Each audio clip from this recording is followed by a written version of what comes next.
Alors, on a ZB, c'est 0. Et ZA, c'est H. Voilà, PA est égal à PB, ça va se simplifier. VA, c'est presque 0, on va négliger. Voilà, on trouve enfin un demi. VB qui est égal à V de sortie au carré est égal à G fois H, ce qui donne la formule fameuse de Torricelli qui est égal V de sortie qui est égal à racine de 2, approximativement racine de 2GH. Voilà.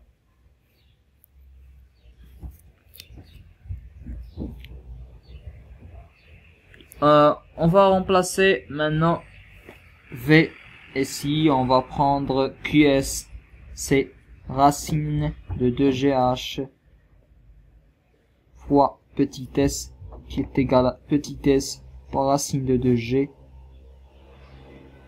fois racine de H qui est égal à un coefficient constant alpha fois racine de H. Voilà. Or, on a S grand S dH sur dt plus QS qui est égal à plus alpha fois racine de H est égal à QE. Voilà, et cette équation-là, c'est une équation qui est non linéaire, parce qu'on a ce racine de H qui perturbe le fonctionnement. On va faire supposition que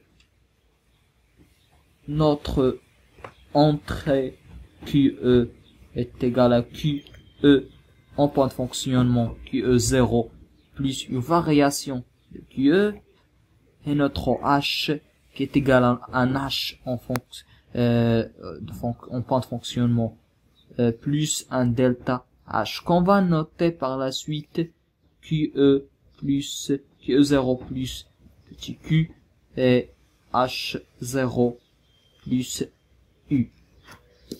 Voilà, on va remplacer bêtement dans notre équation. On va avoir S multiplié par D de H0 plus U sur dt plus alpha racine de H0 plus U est égal à QE et QE0 plus petit q.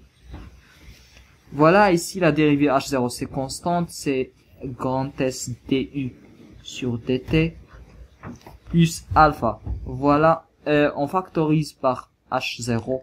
Alors alpha racine de H0, facteur de racine de 1 plus U sur H0 égale à Q E0 plus petit q.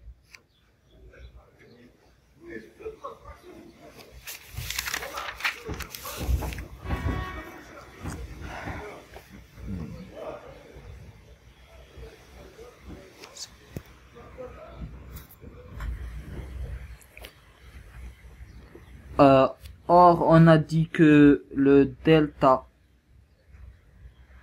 la variation delta H qui est égale à U est très inférieure à H0. C'est-à-dire que U sur H0 très inférieur à 1. Donc, on peut effectuer un développement limité d'ordre 1.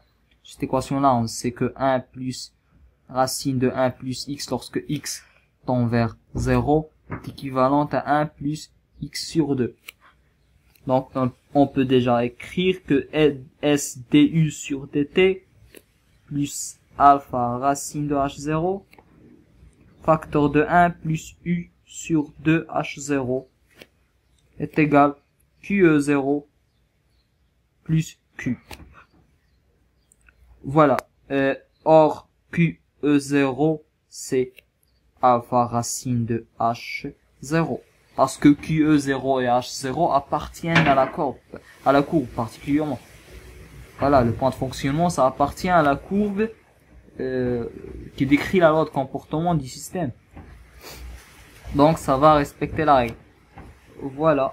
Alors, S du sur dt plus alpha racine de H0 plus Alors, alpha racine de h0 sur 2h0, c'est alpha sur 2 racine de h0 fois u est égal à q e0 plus q. Voilà ça, S, ça se simplifie. Donc, on aura S du sur dt plus alpha sur 2 racines de h0 u est égal à q. Et ça, c'est une équation bien linéaire qui va être facilement manipulable. Équation linéaire. Voilà. Merci et au revoir.